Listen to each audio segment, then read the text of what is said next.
Dalam setiap sorakan ada denyutnya, dalam setiap perlawanan ada ceritanya. Di sinilah fakta bertemu emosi dan analisis bertemu aksi. Salam sejahtera, selamat datang ke Nadi Sukan, denyut dunia sukan.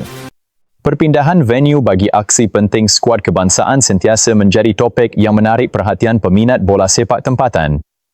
Kali ini, Harimau Malaya terpaksa meninggalkan Stadium Nasional Bukit Jalil yang selama ini dianggap kubur keramat mereka apabila venue itu dijadualkan menjalani kerja penyelenggaraan bagi persiapan Sukan C 2027. Situasi ini secara tidak langsung membuka persoalan besar sejauh mana perubahan kandang mampu memberi kesan kepada prestasi pasukan negara dalam saingan Piala ASEAN nanti. Berdasarkan laporan berita harian, Persatuan Bola Sepak Malaysia, FAM, telah mengenal pasti beberapa venue alternatif untuk dijadikan gelanggang rasmi sementara bagi aksi tempat sendiri. Antara stadium yang sedang dipertimbangkan ialah Stadium Tuanku Abdul Rahman di Paroi serta Stadium Bola Sepak Kuala Lumpur di Cheras. Kedua-dua venue ini dicadangkan sebagai lokasi perlawanan peringkat kumpulan Harimau Malaya. Menurut Setiausaha Agung FAM, Dato' Nur Azman Rahman, perancangan awal menyaksikan perlawanan pertama menentang Laos dijadualkan berlangsung di Paroi, manakala satu lagi aksi kumpulan akan diadakan di Stadium Bola Sepak Kuala Lumpur. Bagaimanapun, keputusan muktamad masih bergantung kepada kelulusan Persekutuan Bola Sepak ASEAN, AFF, selepas proses penilaian venue yang dijangka berlangsung pada April nanti. Apa yang menarik, pada awalnya FAM merancang untuk menggunakan Stadium Bola Sepak Kuala Lumpur bagi kedua-dua perlawanan. Namun, pertindihan jadual dengan kejohanan Piala ASEAN Wanita menyebabkan perubahan perlu dilakukan. Ini menunjukkan cabaran logistik yang sering berlaku dalam penganjuran kejohanan bola sepak antarabangsa, khususnya apabila melibatkan pelbagai kejohanan serentak. Jika dilihat dari sudut teknikal, perubahan venue ini mungkin memberi sedikit cabaran kepada skuad kebangsaan. Stadium Nasional Bukit Jalil terkenal dengan kapasiti besar serta atmosfera luar biasa daripada puluhan ribu penyokong tempatan. Faktor sorakan penyokong ini sering dianggap sebagai pemain ke-12 yang mampu menaikkan semangat pemain di atas padang. Namun begitu, bermain di stadium lebih kecil seperti Paroi atau Cheras juga mempunyai kelebihan tersendiri. Persekitaran yang lebih padat kadang-kadang boleh menghasilkan suasana lebih intim dan tekanan psikologi kepada pasukan pelawan. Dalam beberapa kes, stadium kecil dengan penyokong yang dekat dengan padang sebenarnya boleh menghasilkan suasana lebih panas berbanding stadium besar. Dalam konteks saingan Piala ASEAN kali ini, Malaysia telah diundi dalam kumpulan A bersama Thailand, Filipina, Myanmar dan Laos.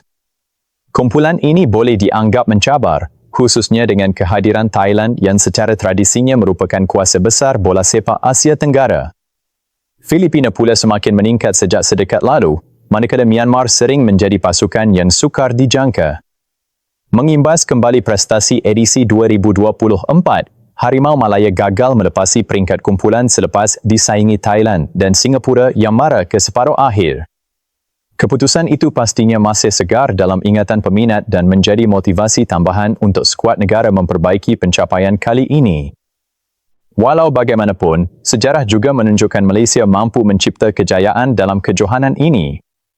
Detik paling manis sudah tentu kejayaan menjulang trofi Piala AFF 2010 selepas menewaskan Indonesia dengan agregat 4-2 di final. Kejayaan itu kekal sebagai salah satu pencapaian paling diingati dalam sejarah bola sepak negara moden. Persoalan utama sekarang ialah sama ada perubahan venue ini akan memberi kesan besar kepada prestasi pasukan atau sekadar cabaran kecil yang boleh diatasi. Dalam bola sepak profesional, pasukan perlu bersedia bermain di mana sahaja. Mentaliti juara biasanya tidak terlalu bergantung kepada lokasi, sebaliknya kepada disiplin taktikal, keserasian pasukan dan persediaan rapi. Dalam masa yang sama, situasi ini juga boleh dilihat sebagai peluang untuk membawa skuad kebangsaan lebih dekat kepada peminat di lokasi lain. Selama ini, kebanyakan perlawanan penting tertumpu di Bukit Jalil. Dengan perlawanan di Paroi atau Cheras, peminat di kawasan lain mungkin mendapat peluang lebih dekat untuk menyaksikan aksi Harimau Malaya secara langsung. Apa yang lebih penting sebenarnya ialah bagaimana barisan kejurulatihan memanfaatkan masa persiapan sebelum kejohanan bermula pada 24 Julai hingga 26 Ogos nanti. Persiapan taktikal, pemilihan pemain terbaik serta kestabilan pasukan akan menjadi faktor penentu sebenar, bukannya semata-mata lokasi stadium. Akhirnya, sama ada bermain di Bukit Jalil, Paroi atau Ceras, harapan peminat tetap sama, mahu melihat Harimau Malaya tampil dengan semangat juang tinggi dan memberikan saingan sengit kepada semua lawan. Sokongan penyokong pula dijangka tetap padu walau di mana sahaja pasukan negara beraksi. Jika sukan adalah minat anda, maka Nadi Sukan adalah channel anda. Subscribe sekarang dan teruskan bersama kami mengikuti denyutan sebenar dunia sukan. Nadi Sukan, denyutan dunia sukan. Terima kasih, jumpa lagi.